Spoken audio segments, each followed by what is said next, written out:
তার একটা বড় কারণ হচ্ছে যে কাল থেকে চিঠি এখানে জমা পড়া শুরু হয়েছে। চিঠি অনেকগুলো কালকে পড়েছিল, আজকেও অনেকগুলো চিঠি এসছে এবং এমনও হয়েছে ডিস্ট্রিক্ট থেকে ব্যাগে করে চিঠি এসছে।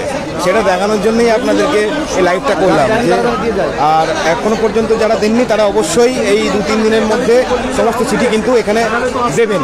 তো জাস্ট একটা স্যাম্পল দেখাই যে মুর্শিদাবাদ ডিস্ট্রিক্ট থেকে এসছে চিঠি, কীভাবে এসছে সেটাই দেখাচ্ছি আর কি। একটু বেশ ব্যাপারটা অন্যরকম লাগলো, ওটা দেখানোর জন্যই আমি লাইভটা করলাম আর কি। তো আপনারা দেখুন ব্যাপারটা কীরকম, মানে মুর্শিদাবাদ জেলা থেকে চিঠিগুলো এসছে কীভাবে।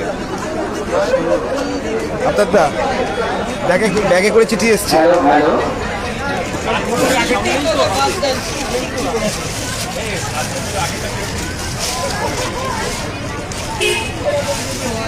এই যে চিঠির ব্যাপারটা যথেষ্ট সাড়া ফেলেছে এবং আপনার বারবার যেটা বলছি যে 15,000 ক্যান্ডিডেটই যেন অবশ্যই এই চিঠিটা অবশ্যই এখানে পাঠাবেন এবং আপনারা আপনাদের মনের কথাটা কিন্তু এখানে বলবেন। অলরেডি আপনারা খবর পেয়েছেন যে রিজার্ভেশন জটিলতায় ওবিসির কেসটার উপরে 24শে জুলাই অবধি স্টে পড়েছে, অর্থাৎ একটা ভালো গ্রাউন্ড তৈরি হলো আমাদের এই ফর্ম ফিল আপের উপর বা নোটিফিকেশনের উপর একটা স্টে হওয়ার একটা ভালো গ্রাউন্ড তৈরি হলো। কারণ যারা ওবিসি এ তারা কীভাবে ফর্মটা ফিল আপ করতো, তারা কি ওবিসি এতে ফিল আপ করতো নাকি ওবিসি বিতে ফিল আপ করতো, এটা নিয়ে একটা কনফিউশন আছে।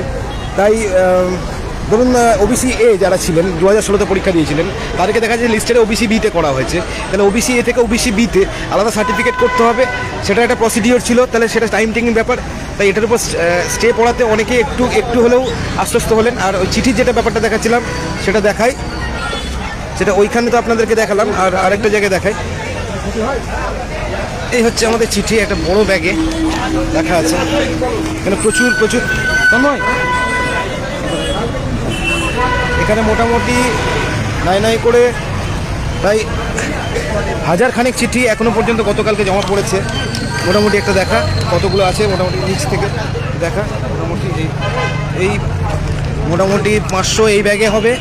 অন্ধকার তো, মানে এটা অন্ধকারের মধ্যে বোঝাতে পারছি না, ভেতরে অনেক আছে, আলোটা দেখ। হ্যাঁ, বড় একটা ব্যাগ, সেই বড় ব্যাগগুলোর মধ্যে মোটামুটি 500, এটাতে এটা দেখানো যাবে, ওইটা ব্যাগটা বড়, মোটামুটি 500 এটাতে এখনো পর্যন্ত আপনারা দেখতেই পাচ্ছেন চিঠি অনেক আছে, হয়তো এখান থেকে দেখে বুঝতে পারবেন না, কিন্তু অনেক জমা পড়েছে, প্রচুর জমা পড়েছে। এবং শুধুমাত্র একটা সাব ডিভিশন আমি ওখানে দেখলাম, ডোমকল সাব ডিভিশন মুর্শিদাবাদ, সেখান থেকে 100+ চিঠি এসছে। আর এখানে 500 প্রায় 1000, ওখানে এখনো পর্যন্ত প্রায় মানে এখনো পর্যন্ত কাল থেকে আজ অবধি প্রায় নাই করে 1.5 থেকে 2000 চিঠি অলরেডি চলে এসছে এবং কালকে অনেক চিঠি জমা করা হয়েছে। এবং এখন এই মুহূর্তে আমাদের কাছে প্রায় মানে নিয়ে বসে আছি প্রায় 1500 মতো চিঠি বা তার বেশি, 1.5 থেকে 2000 চিঠি হবে এবং আরও লোকে আসছে, চিঠিগুলো দিচ্ছে। অর্থাৎ জাস্ট একদিনে এই সাড়াটা পড়েছে এবং আমরা চাইছি যে আরও যে সপ্তাহটা আছে আপনারা প্রত্যেকে আপনাদের যে দায়িত্ব সেটা পালন করবেন এবং আপনারা যে মন থেকে পরীক্ষাটা দিতে চাইছেন না সেটা অবশ্যই চিঠির মাধ্যমে এখানে এসে জমা করে যান। আমরা এগুলো যেখানে পৌঁছানোর ঠিক পৌঁছে দেব। এটা জানানো দরকার যে আমরা পরীক্ষাটা দিতে চাইছি না, কোনোভাবেই মন থেকে পরীক্ষাটা দিতে চাইছি না এবং আমরা চাইছি যে গভর্নমেন্ট রিভিউ পিটিশন থেকে এই কেসটাকে বার করে নিয়ে আসুক এবং আমরা যারা যোগ্যভাবে চাকরি পেয়েছিলাম তারা যেন আমরা প্রত্যেকে নিজের চাকরিতে বহাল থাকি, এটাই আমাদের একমাত্র দাবি।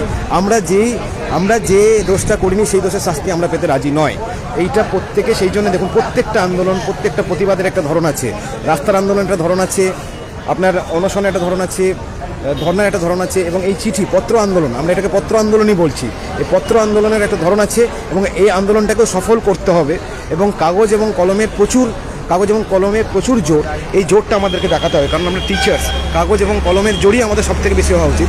তাই প্রত্যেকে চিঠি লিখুন, প্রত্যেকে সেইগুলোকে পৌঁছে দিন এবং এই একটা পত্র বিপ্লব, পত্র আন্দোলন আমরা একটা করতে চাইছি।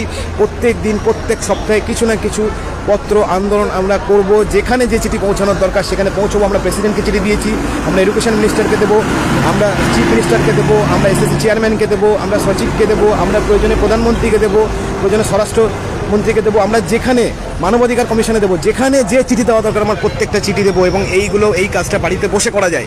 তাই এই বিষয়টা নিয়ে কোনো রকম আলসেমি করবেন না, ঢিলেমি করবেন না। প্রয়োজনে প্রত্যেক দিন একটা করে চিঠি লিখবো আমরা, এবং প্রত্যেক দিন কোথাও না কোথাও পৌঁছে দেবো।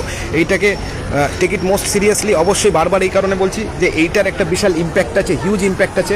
আপনারা এখন হয়তো বুঝতে পারছেন না, আপনারা কয়েকটা দিন গেলেই বুঝতে পারবেন যে এর ইম্প্যাক্টটা কেমন পড়ছে। তাই বারবার বলছি যে এই চিঠিগুলো দায়িত্ব করে এখানে এসে পৌঁছে দিন। যারা খুব অসুস্থ আছেন বা কোনো কারণে আসতে পারবেন না, যারা প্রচণ্ড অসুস্থ বা কোনো কারণে আসতে পারবেন না, তারা অন্য কাউরির হাত দিয়ে এটা পৌঁছানোর ব্যবস্থা করুন। এটাকে অবশ্যই করতে হবে, এটাকে মোস্ট প্রায়োরিটি দিন প্লিজ, এটাকে মোস্ট প্রায়োরিটি দিন, বারবার বলছি। ঠিক আছে, এই বলে আমি আমার লাইফটা এখানে শেষ করছি।